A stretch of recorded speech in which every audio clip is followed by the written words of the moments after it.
So welcome everyone. Thank you for joining us today on Unity. We are extremely jazzed and excited to welcome and celebrate our guest today and to celebrate you all here together as a community of light and unity. And so without further ado, would you like to do the honors of introducing Dr. John? Yes, I would love to welcome everyone. Dr. John Ryan, there is so much that can be said, and I just would love to share a little bit about your bio for those who are maybe not familiar with your work. Dr. John Ryan is a board certified physician, energy healer, speaker, and visionary.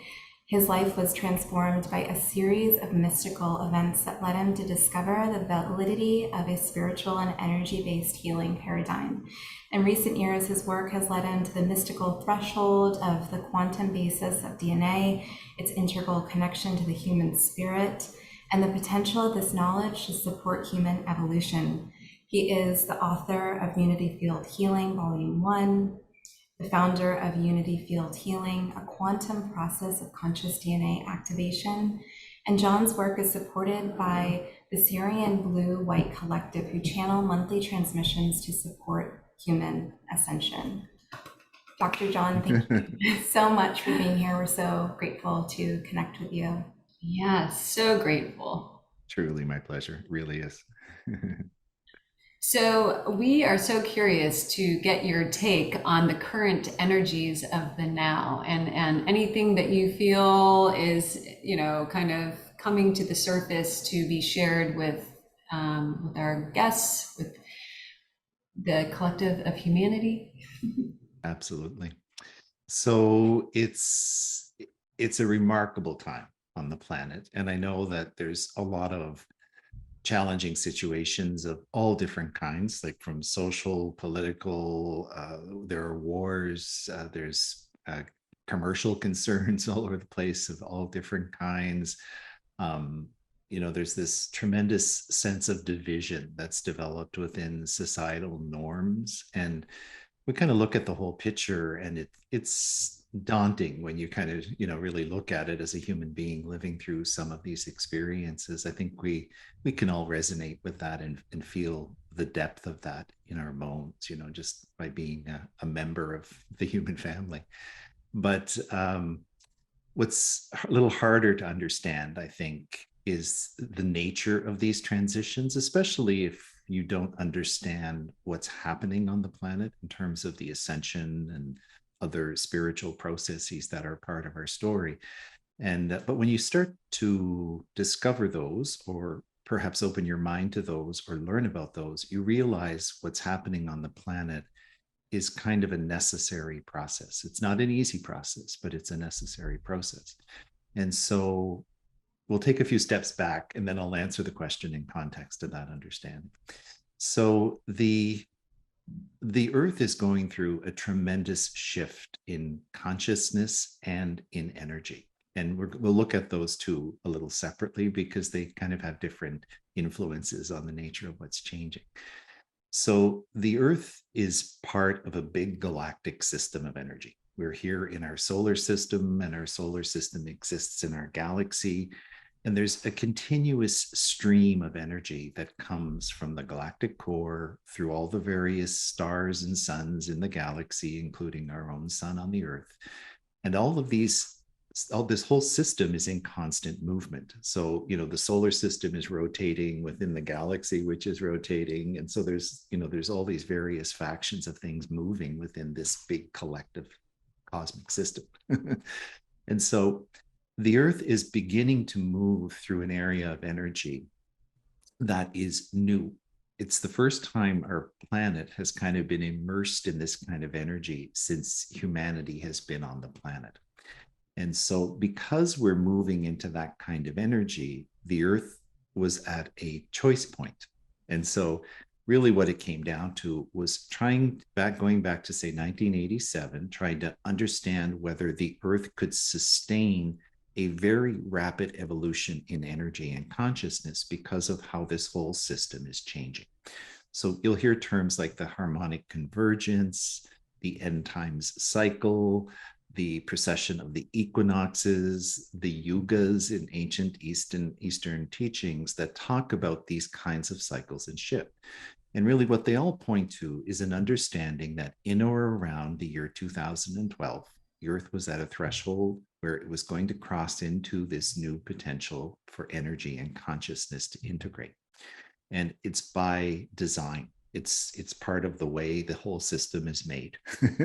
So the issue for humanity was whether we were ready to begin a very rapid evolution in consciousness to become what you would term an ascended civilization. And so if you think about it in really simple terms, it's seeing humanity exist in one kind of consciousness, shift entirely into a new kind of a consciousness, or what people will call the new earth. There's a gazillion terms, so we won't belabor the point, but we're moving into this new paradigm. And so that's triggered all kinds of things for humanity. But like, for example, if you look at today and you look at the number of people who are interested in spirituality, and I'm not talking about pre-existing, religious concepts in spirituality, but this open spirituality that understands our spiritual nature is real to us. We are actually spiritual beings who have a purpose for being here. It opens up, an understanding of things like reincarnational cycles and how our soul comes many times to the planet, and we go through processes of learning as we do that. And moving through that whole system of energy, we realize that we're spiritual beings in a form body. We've come here as a soul to be in a body, and we're here on purpose and by design. And we are now here at a moment when this shift is happening and taking place. So our souls know about this, kind of behind the scenes, but as humans, we're kind of living it out with relative lesser and greater degrees of consciousness, but we're learning as we go along. And so the point of all that is to say, as we move forward in this energy and consciousness paradigm, the nature of humanity is changing. And so we're slowly becoming a civilization that's aware of its multidimensionality. In other words, you're not just a human being who was born and lives a life. You're a human being who is really a soul embodied. And your soul has access to memories and consciousness from other lifetimes, other realms of existence, even if we want to go that far. And we're able to start bringing an awareness of that information into our minds and into our human experiences. So as humans, what that triggers is all kinds of what we call awakenings. We start having, spontaneous past life memories, for example, or people become very interested in healing in ways that they were not necessarily taught or introduced to in the older paradigm. People begin seeing energies. People begin having profound intuitive experiences. People begin seeing the magical synchronous nature of how things unfold and how there are nexus points that kind of converge and trigger certain things to happen in our lives that we could never really have planned for, but seem to be designed or orchestrated in some kind of a magical way. And really what it is a system that's more open in consciousness. And this is kind of the foundation of the new energy that we're going into. So I'm speaking here at a little bit of an advanced level. But I'm trying to make the concepts really simple. So what we can understand is we are shifting into a new pattern where human beings are aware of their soul nature.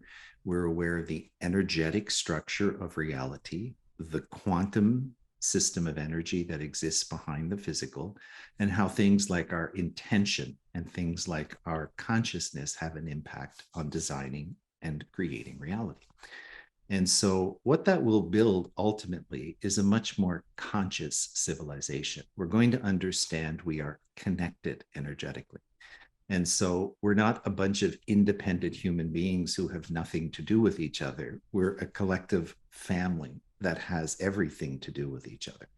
And the way we live and the way we treat each other and the way we be in the world has a tremendous impact on the health and the well-being of that whole family, if you will. And so we're becoming a little bit more conscious. And you see this really in the shifting nature of things that are important to people. we're starting to become so aware of pollution and how it's necessary to control that. We're starting to understand the impact of climate change. We're starting to understand the ability to build systems that respect nature and how we're actually part of nature. And it's important that we honor nature in our life and in our choices and so on. And all of this is just evidence of this consciousness shift that's taking place. So it kind of goes hand in hand. Human beings are changing, but the whole field of energy and consciousness that is humanity is changing at the same time. And one supports the other. As humans grow, the field grows stronger. As the field grows stronger, it's easier for humans to adapt and understand the change. But where we are right now, so coming back to your question, that's a whole preamble to answer a really simple Love question. it. We are at a point where this old aspect of energy is beginning to dismantle, and the new energy and consciousness that will be the future is beginning to be integrated. And we're at this really crazy point where the old is still present and beginning to break down, and the new is not fully formed. So we can't quite see where we're going. So we're in this like embryonic phase of change where nothing seems to make sense. But yet it's really important that we go through it because it's what will lead us out of the old and into the new. And so what happens in that paradigm is things begin to not work that used to work very well. And the systems that are supported by lower consciousness principles begin to be revealed, exposed, and ultimately transformed. And so as we move into the kind of energy and consciousness that I'm speaking of here, you can see we can't live in a world where greed is the fundamental principle that drives everything. We see that people have to be much more conscious of value and the values that we place on things and the larger value that we hold, in choices that we make in our individual lives and in our collective lives. And where there's, seeded things like corruption and all kinds of, consciousness issues that create problems in systems, they have to kind of be revealed and exposed. And it's in that revelation and exposure that humanity can then take a second look at things and say, okay, well, let's make this adjustment here. Let's make this adjustment here. Let's implement this kind of policy or thinking over here. And through all of that, we begin to stimulate a very positive transformation. But the nature of consciousness is this funny push-pull system where when that starts to happen, anything that's embedded in the old consciousness says, wait now, I don't want to let go. And so it tries to hold on. It tries to do things to preserve itself. It tries to resist the change. And so then a little conflict or a struggle builds up, and these energies work at each other. But eventually the new is going to really overtake the old, I guess is the easiest way to say it. And so, but that doesn't mean there's not a struggle in the process of that happening. And if you look at what's happening in the world right now, this is where we are. Okay, so all of that energy is being, dug up. The light shines everywhere. People try to get away with things, and then all of a sudden the media is revealing it. There's all that kind of stuff happening and going on. And it's a little crazy making, as a simple individual human being living through it. But if you understand the bigger picture, then you realize the nature of what's taking place. And that brings us ultimately a peace. You realize, okay, so this is happening. It's not fun. I don't necessarily like it, but it's a necessary process. And therefore, I just need to hold my energy. I need to find my own solace. I need to find my own way of being well in my life and in the world as we kind of navigate our way through these waters. And eventually we'll get to that place we all know we're going to. And so it allows us to not get caught up in the chaos of the energy, be able to hold our own well-being, understanding it will one day move forward into what we're speaking of. And that's not that far away, really. It's a long answer. I'm sorry. No, it's wonderful. It's wonderful to bring in sort of the broad spectrum of all that's unfolding over these last many years, and what, what is to come, right? And I love what ultimately what I feel like I hear you saying is, two highlighted frequencies or bandwidths of frequencies that are running through this is transparency. You can run, but you can't hide, and we're from ourselves and from, and from the reality in which we've all co-created. Yeah. And then also the beauty and the power in surrendering into, surrendering and trusting, right? Surrendering into, okay, we've chosen this as a collective timeline. It is here, it is upon us. There are, there's chaos, or AKA reorganization to mass levels and degree that are taking place. Yeah. And there's a light here now, and, perceived more so perhaps at the end of the tunnel, of which we know there is no end or beginning. But yeah, there are brighter spaces and places in which we are navigating to here. So absolutely true. So beautifully summarized. So that's your words really touch me, because it's a real synthesis of the concepts. And in fact, the light beings that I work with in my work, the Syrians, they gave a message for the year 2023, and they said, you're going to feel this year like you're walking through a kaleidoscope, and you're still in the middle, and it's like everything is just constantly changing around you. There's like fragments of light that seem to be repositioning and moving, and everything is happening and changing all the time. And it will be unsettling if you focus on all the change, but if you just come back to your pathway through the tunnel, you'll find that center. And it's really important we all learn to do that, I think. And then as things reorganize around us, of course, this proverbial end of the tunnel will appear, I guess. Yeah, that's such great guidance. And I think the context as well that you shared of us really moving through a new area of the cosmos really brings forth a great perspective and understanding as we enter into this new age, simultaneously. It's like, makes sense that we're seeing sort of a kaleidoscope of, change taking place before our eyes. So I'm so curious. Yeah, I'm just smiling like a big inner smile, because literally before we got on today, we love to just connect for a few moments and, feel into, okay, what are you getting as the message of this now moment? And what are you getting? And the message is like mass change, right? Like this year is like, from my perspective and what downloads through me, from the Christos Collective, it's the year of resurrection. And of course we know that is not just privy to this year, but they were, this year is such a massive system of change.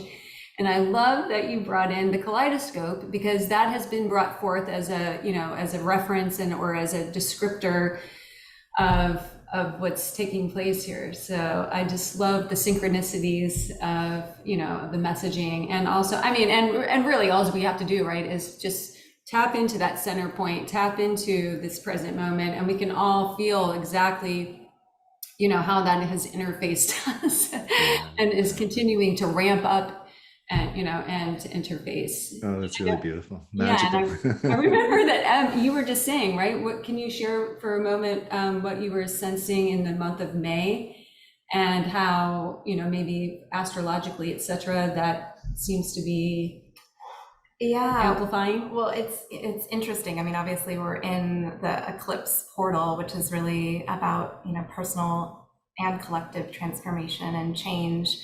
But I really feel like my understanding is that, the other side of May is just unknown, it's unwritten, and it will be a completely new beginning. It's almost hard to fathom what's on the other side, because I feel, this month is going to bring forth a lot of change, but we all are moving towards a nodal shift in July, which I feel will be, significant as well. So it's interesting to see how some of the, astrological energies also sort of parallel what you're sharing as well. It's interesting because when we think in terms of astrological influences, like we were talking earlier about, the cosmos and the big energy flow from the, the great central sun, shall we say, all the way down through the galactic components. the sun is the center of our little universe here in the earth, in the, in this part of the, the galaxy. And its energy flows to the earth under the influence of all of these other configurations. And so astrology really defines that so beautifully, and it understands the imprint of those energies that are kind of touching the earth at a point in time. And we can see the layers, the layers of influence, like from the big central galactic energies, how they're filtered down and influenced. And we get to the solar system, and we really start to see the concrete energies that are being patterned or streaming onto the earth at this point. And the eclipses, all the nodal points, all these things are really powerful apertures to understand, this moment in time. And I'm not an astrologer, so I kind of only understand this in a very big picture kind of a way. But I know that what you're saying is so profoundly true, Emily, because this window, especially between May and into October, that whole frame of time, I feel this more intuitively than on the basis of astrological knowledge. It's really this doorway, this portal that we're talking about it, and we're going into it. And when we come out of it, each month will be one step more unfamiliar. And by the time we get to the end of it, it's going to be like, okay, what do we do now? Like, because we're going to realize this sense of freedom to start really building in this new energy in a really enhanced way. And, there's that inner work, there's the personal level of the work, the collective level of the work that we all have to go through to let go of our, our own issues, our own, energies, experiences. But that will get simpler and easier the more we go forward, and the more we really attune into ourselves and continue to align our life and our choices towards this newness that's developing. So it's very profound what you're saying. Yeah, full body chills. Yeah. And I'm so excited because I love when a fellow, being who connects to their heart and really brings in a lot of intuitive downloads, etc. There's parallels between what you're sharing and what, it's just like, oh, okay, there's something celebratory in that, right? When we can, it's not as though we need necessarily the confirmation from others, but it's, it's a moment of celebration to know that, like, okay, we're getting, we're all kind of matching up and we're getting similar messages here, and it feels very, there's a comfortability, I guess. There's a because one message that really seems to be beaconing out every few minutes, it feels, in the last several days, is it's time to get even more comfortable in the uncomfortable. It's time to get even more comfortable in the unknown. And I'm like, okay. I'm not sure what that means, but I think I do.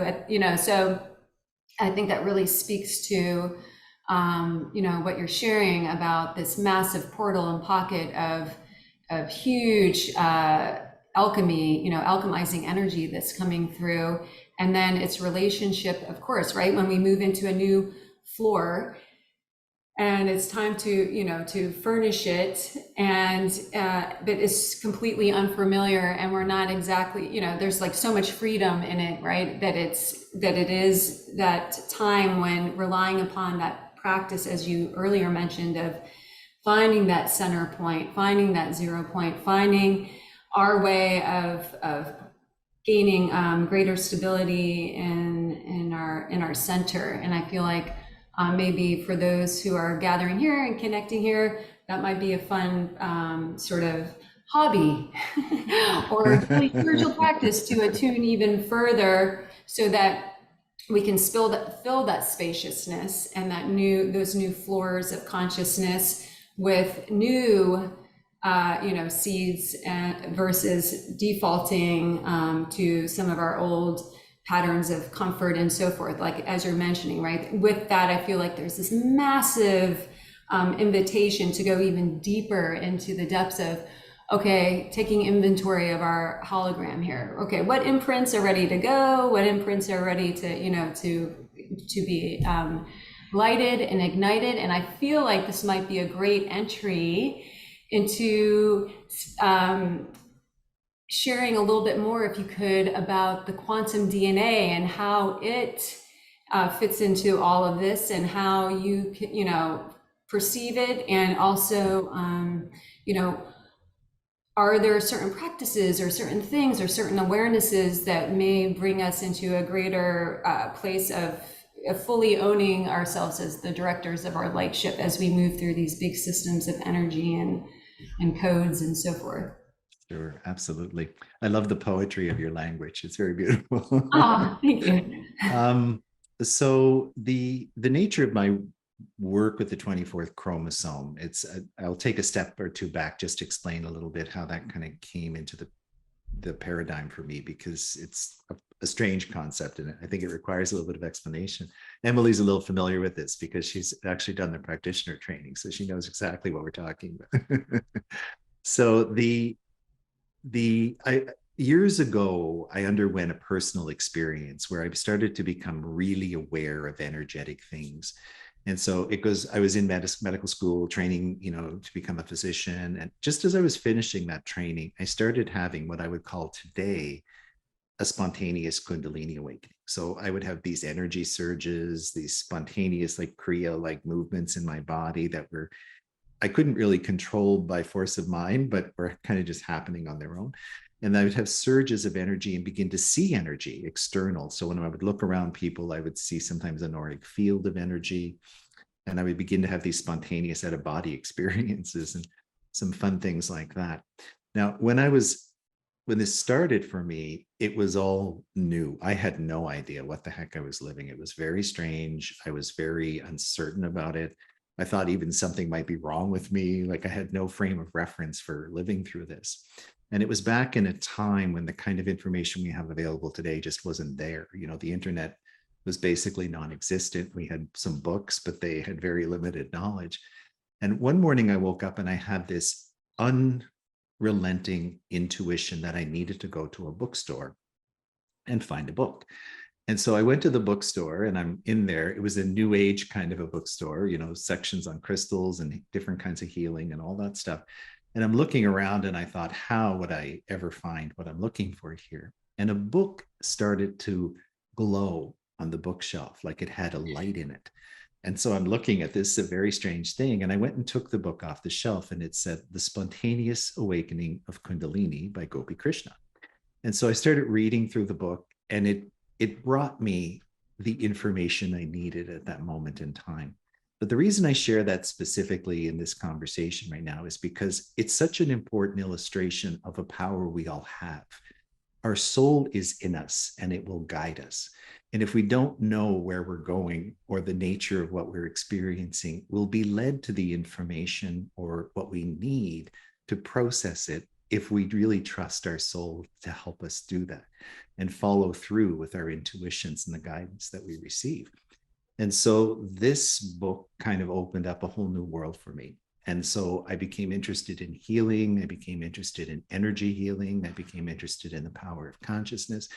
And one thing led to another. So that brings us up to a number of years ago, where in meditations, I began having what I would call vision experiences. It's kind of like shamanic visions where I would see stories or dreamlike things unfold. And in the dreams, there would be elements of information, and the contents of the visions would have very specific orientations and colors and contents and all this kind of stuff.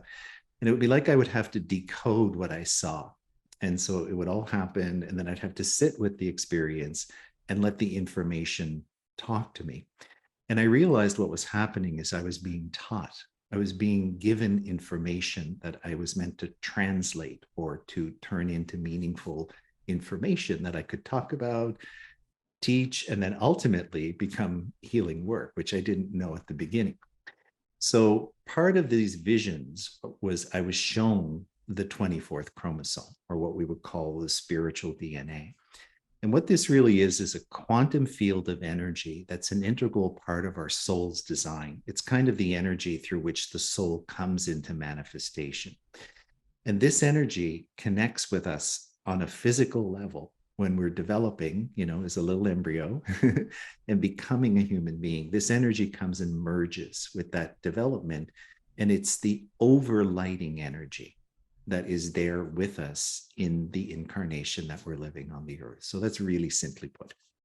And so historically, this, when we were coming to the earth for an incarnation, we would make a plan. We would bring with us certain attributes, we would bring with us certain challenges, certain potentials. We'd have this whole soup of potential experience that we would try to design a life that would allow us to go through the essence of what the soul wanted to experience in that lifetime. But as we go through this shift of energy, what's happening is the connection to this structure is changing, and we're becoming aware of the information in it while we're in our physical body. And that's not how it used to be, except for a very few advanced avatars, the Buddhas, the Christs, the various beings who have lived on the earth and done remarkable spiritual things. Most people would come to the earth and not have that kind of an awakening or opening. But now it's starting to happen for everybody. And so this is why people are experiencing things like sudden past life memories. Like I sometimes tease in a workshop, I'll say, imagine it's 1952 and we're going to ask a question. And the question is, how many people have had a past life experience? Everybody would hold their head and hide, and nobody would say that they did, and nobody would have a conscious awareness of it at all. In fact, they'd think you're a little crazy. Today, if you ask that question, half the people in almost any room would put up their hand, and they know they've had other lifetimes. They have either had memories or dream visions or other experiences, or they just understand by their aptitudes and interests and things they're drawn to in this world and in this life that there's a historical energy and a reason why those things exist in their reality. And so this is just a demonstration of the nature of shifting consciousness. Like the whole world was like that, and now it's like this. So there's a big shift that's taking place to create that. And so as we have contact with this field, the field is also reorganizing. And the term I would use in the work I do is rewiring and recalibrating. And so we're beginning to become aware of energy and information that is transpersonal to our life. And for that reason, we become aware of these past lives, for example, but we also become open to access a system of energy, that we're really all a part of a field of energy. And in that, we can create change that's driven by wisdom and knowledge and internal understanding that wasn't maybe necessarily part of our makeup before this energy begins to change.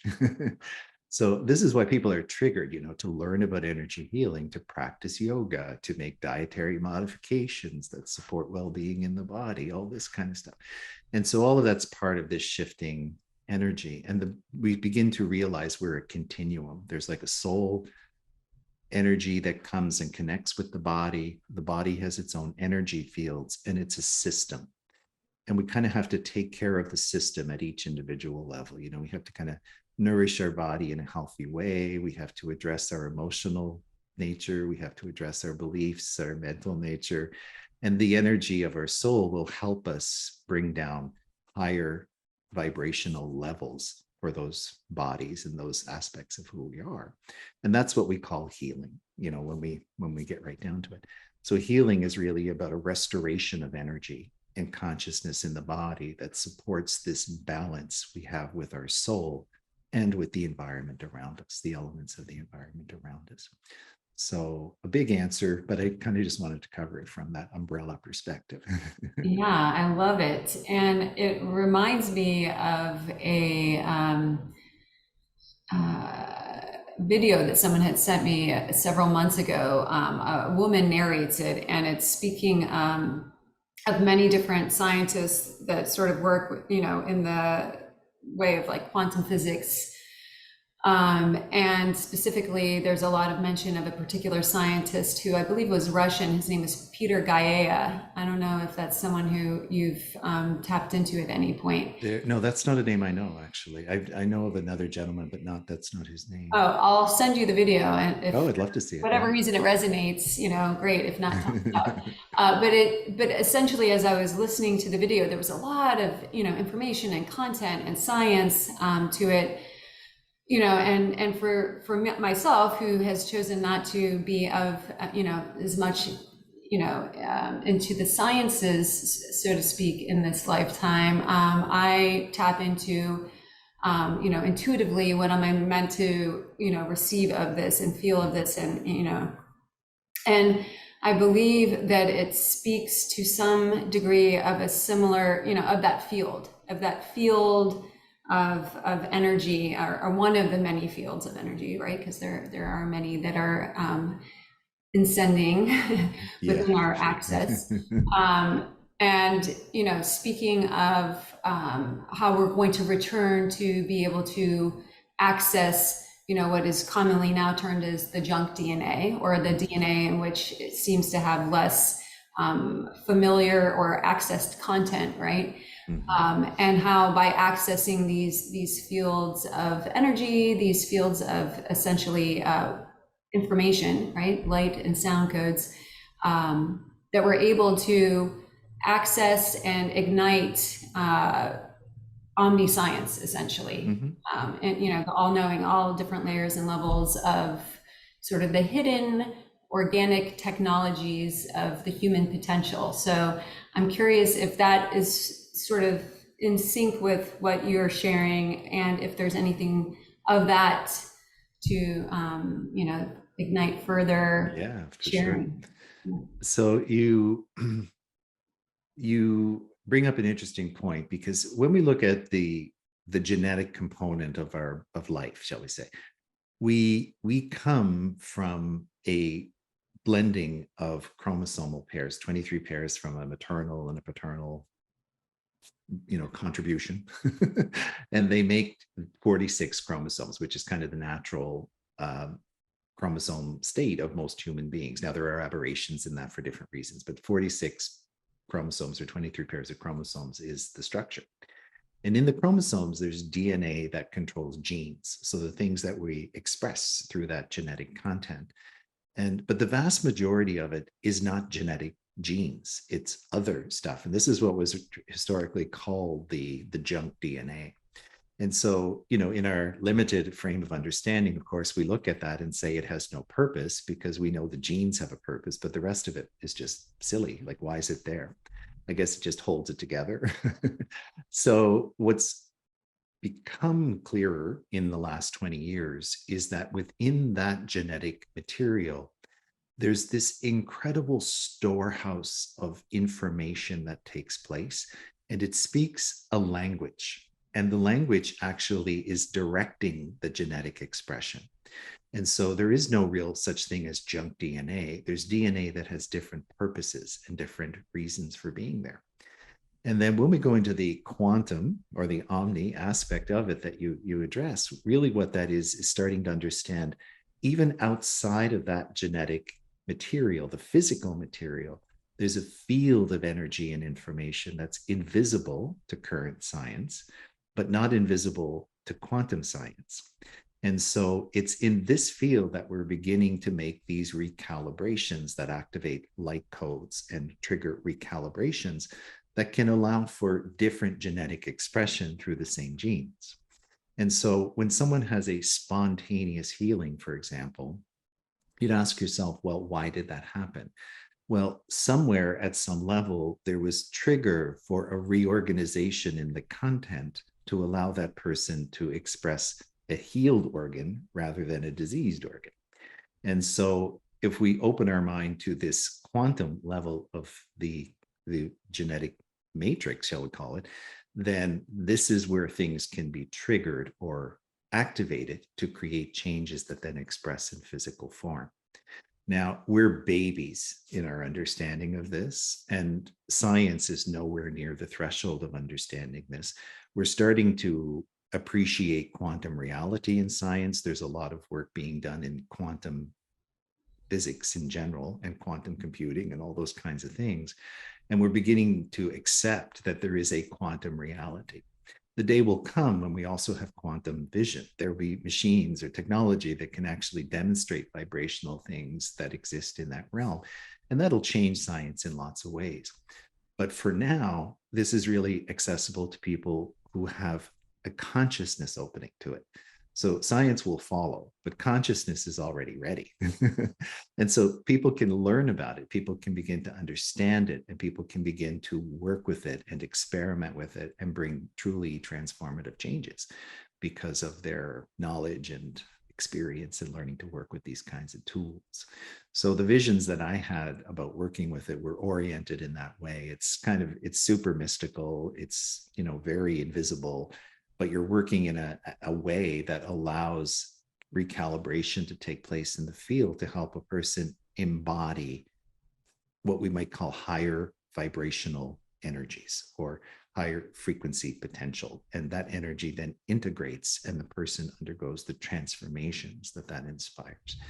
And so, yeah, it's a beautiful cross between science and spirit. You're getting me so excited right now. I'm having so many downloads. You're very I love it. light field, and the bandwidth of light that you hold is so incredible that it's really participating and feeding so many downloads in. And one thing I'll just drop into that, if I may, is that when you were speaking of the sun and when you were talking about the eclipses, and I know I was receiving some downloads about, some sort of partial downloads, I'll call them, right? Like you're saying, like similarly to the shamanic journeying, I'll get some drop-ins and then more will come in, and then I'm like, ooh, it's like a Rubik's Cube, you're trying to like place it all together. And one thing that I was being shown as all of that was taking place is that the sun is undergoing a complete rebirth, and really through this system. And I think this is why this pocket, or one of the reasons why this pocket of energy that we're experiencing, possibly from spring equinox all the way through until October, is that the sun, and I know this is a very big statement, but the sun is going to come into a full system of rebirth, and all the different alignments, and with the galactic center and all the different astrological alignments and everything taking place is going to do so in a way in which there's not a massive disruption in terms of like the structural configuration of the earth and the poles, etc. And yet such a massive system and catalyst for massive system of change, of even greater alchemy, of solar and cellular alchemy. And so it's interesting because a lot of information, a lot of downloads have been coming in about the importance of sun gazing and coming back to that tradition of sun gazing. And so when you were talking about the quantum, sort of quantum sight, right, and science getting to a point of being able to show more through technology what is being spoken of quantumly, if you will. What was being shown is that, our eyes are advanced organic technologies, like supercomputers, if you will. And I remember receiving that information a while ago, and I was like, yeah, that makes sense. But what I was seeing is, with all of this taking place with the sun and the shifting and so forth, our eyes, for those who have it within their blueprint and are desiring to participate in such a way and have reached certain points of conscious evolution, if you will, the eyes are going to be in advance of the actual physical scientific technology. So many will resurrect, if you will, the ocular technology capable of seeing the quantum nature in a way in which will be, fine-tuned through science. And I'll say, I have started to recognize and notice a shift in this as of recently, with my own sort of eyesight. And yeah, so I'm just excited. Thank you for bringing that through. Yeah, very interesting. I love it. Yeah. One thing I would love to ask you about, with your journey as a board certified physician and then opening up to more energy and spiritual modalities of healing, is just the modalities of healing in general and what you've found. It's interesting, and hopefully I'm explaining this clearly, but in researching sound medicine, I've come across studies. There was a researcher in London who was talking about the efficacy of sort of like traditional medicine and a drug, and that a lot of the carrier, since it needs to bind to something, is lost in the chemical process. And Mhm. sound, for example, there's so much that comes through in that just clear energy wave. Not to knock either one, but I'm just curious for your experience Mhm. with studying in the unity field, healing modality, what you found to be profound in terms of developments in healing methodologies. Absolutely. So you touch on a few different things there. So I'll try to I'll go through a list, I guess, if I can. So the way I always see Western medicine is it's a science for its time. And so, for example, when we live in a 3D world, we have a 3D frame of reference for understanding. There are different ways we can experience that realm, we'll call it. And so within it, there'll be advances and growth of knowledge and understanding. And science has kind of brought us through that. We went from knowing very little about the human body to lots about the human body, very little about chemistry to all kinds of things about chemistry, little things about physics to really advanced things about physics. And so we've kind of evolved, if you will, through knowledge of the 3D realm. And in the act of doing that, the science that evolved there was a mirror to that way of thinking. It's not bad or good, it's just reflective. It's kind of that's the science that matches the energy of that experience. And so there are all kinds of things that were developed in that have tremendous healing power and potential and so on. And so there are medications, for example, and there someone who's holistically minded might just say, "Oh, I don't want any drugs, I don't want any medications, etc." Taboo to that. And I think that's short-sighted because there's so many things that science can give us that are really based on observable things, and they have very positive outcomes, and they can help us in all kinds of different ways. So, for example, if my thyroid wasn't functioning, I can be as holistic and energetic as I want, but I still need thyroid hormone in order to even continue my spiritual journey on the planet, because my body will need that to grow. So, in that kind of a scenario, a person would be silly not to use thyroid hormone. And if they underwent a consciousness journey to try to heal the underlying issue, kudos, that's fantastic. But in the meantime, you may need the support of that system in order to be able to continue forward to do the next thing. And so I see a lot of people kind of throwing the baby in the bathwater out when we have these kinds of conversations. So I just kind of want to put that on the table. Then the next thing is, how do we evolve from there? And what can we do? And so, for example, at this point in time, we're starting to understand the relationship between consciousness and health and the expression in the physical form. So we can begin to work with rebalancing techniques. We can meditate to reharmonize our energy. We can work with energy healing modalities of different kinds, including sound, including energy healing, including all kinds of things. We could give a big list of vibrational kinds of remedies that can all have a very positive influence on restoring balance, breaking through strictures and restrictions in the energy field, helping to recalibrate the system to a more fuller expression of energy, a more balanced flow of energy in the body, etc. But we're still going to have to make 3D adjustments. So, for example, as our body reintegrates this energy, we may want to make dietary changes and kind of begin excluding certain things from our diet and including certain things in our diet. And so that's not so spiritual as it is physical, but it's a really important thing that will be an outcome of that kind of consciousness change. And so you'll see people, searching for a healthier diet, or, what do I what do I need to do to grow spiritually, and all this kind of stuff. So, and there's a real wisdom to that, because you realize your intuition will kind of teach you, but you need to work with your own physical temple, your body. And so all these other things that are awakening in that stream, sound healing is extremely powerful, because the whole foundation of creation is based on sound and energy. In Eastern systems, you hear things like, in the beginning was the word, and with the word, God made manifest creation.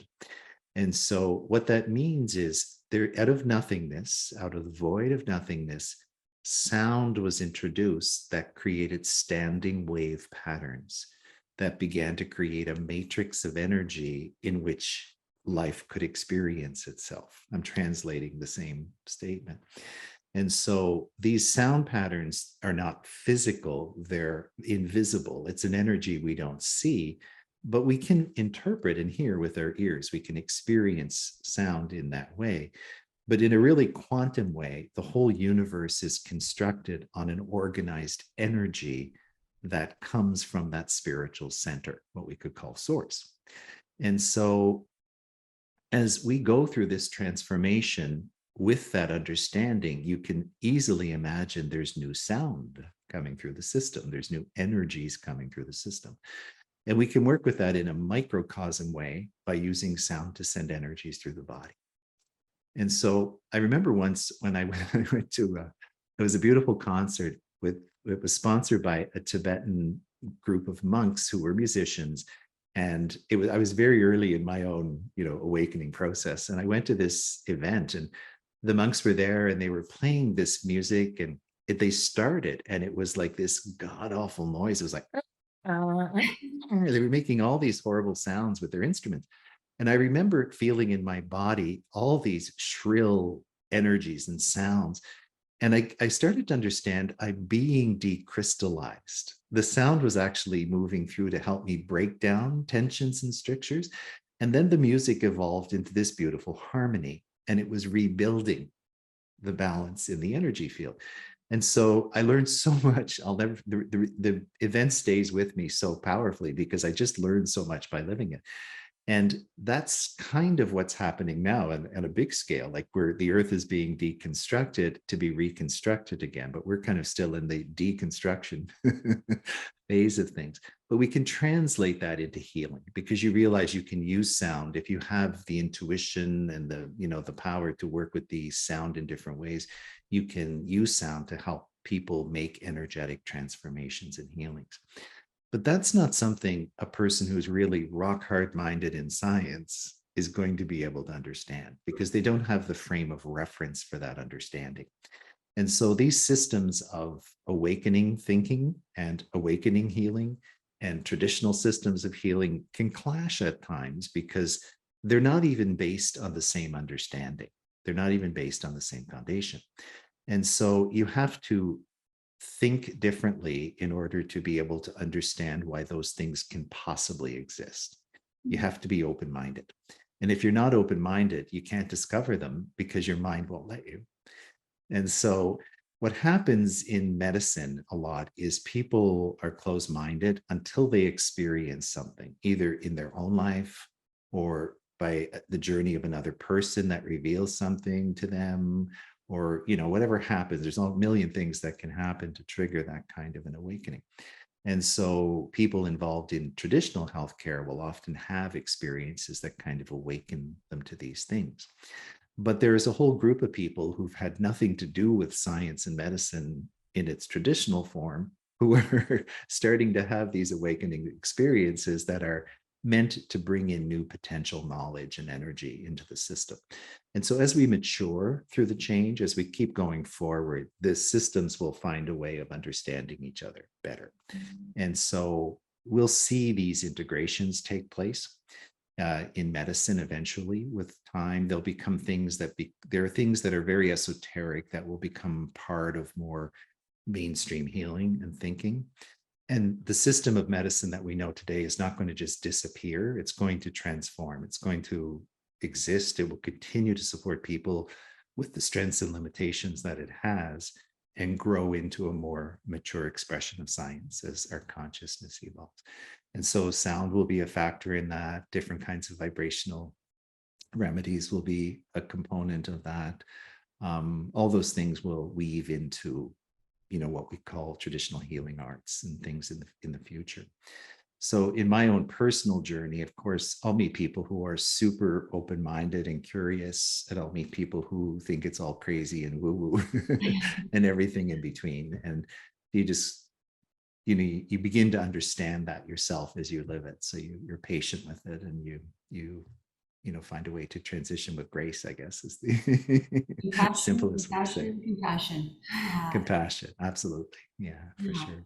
So exciting the way that you describe, the blending and the evolution of healing modalities. And I just want to share a personal plug of your Unity Healing practitioner training, because it truly is transformational and life changing. It's such a beautiful experience. And for anyone who's listening, who's really looking for a new and innovative way to bring forth healing, and I would love if you could share a little bit about the practitioner training, if you have any coming up, and any other ways that people might be able to go further and deeper. Sure.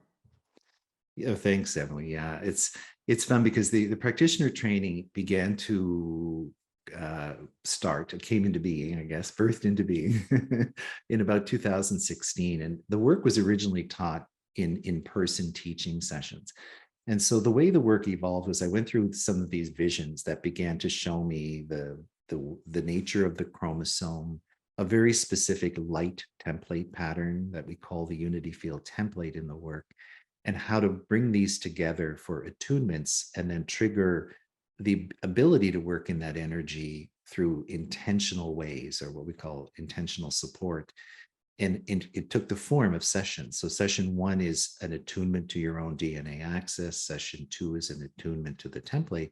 And then session 3 is using those calibrations, if you will, to help create change in the energy system to bring healing or transformation around different issues in the body. So session 1, 2, and 3.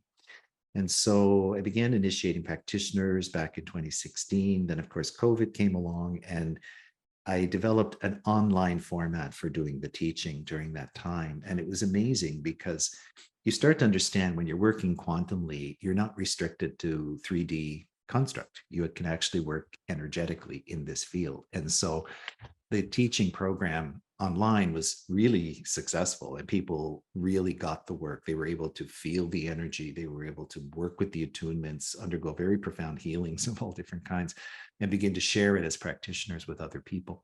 So a couple of times a year, I do training courses, and we just gave our first in-person one that we've in a long time in Rochester last month.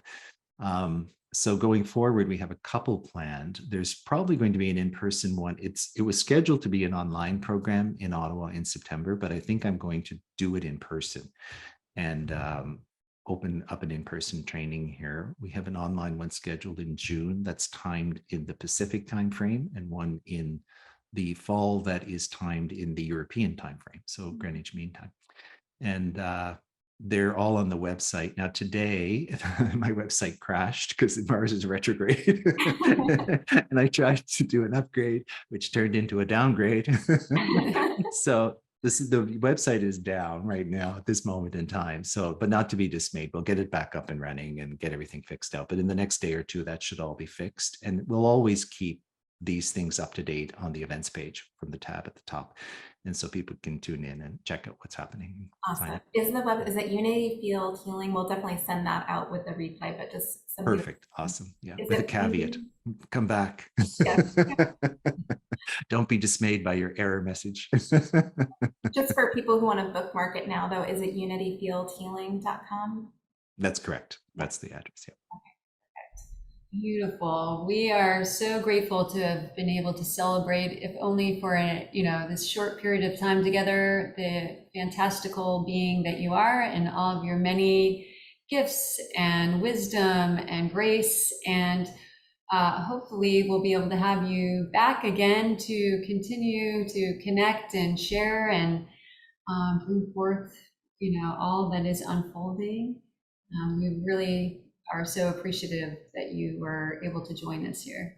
It's truly a pleasure. As they say, it takes one to know one. And I'm sure everybody in the room listening or will listen in the future is described very well by your words too. So we're really all one big happy family, and it's a delight for me to spend time with you guys and with the whole group listening and participating. So anytime, I'd be happy to come back. Yeah, you always bring such divine peace and wisdom. So thank you so much for sharing this time and wisdom with us. We're so grateful. And thank you everyone for tuning in. Thank you. I know everybody's feeling a lot of healing energy, a lot of heart energy, a lot of peaceful energy, because, as we know, beyond and through the spoken words, there was a beautiful transmission taking place. And so Grateful and thank you all for being here. And we look forward to seeing you, I think, next May 8th. May 8th. Which is Monday, yes. Yeah, oh, that is Monday already. Yep, time's flying. Okay, well, wonderful. Thank you, everyone. So much fun. Beautiful. Thanks, everyone.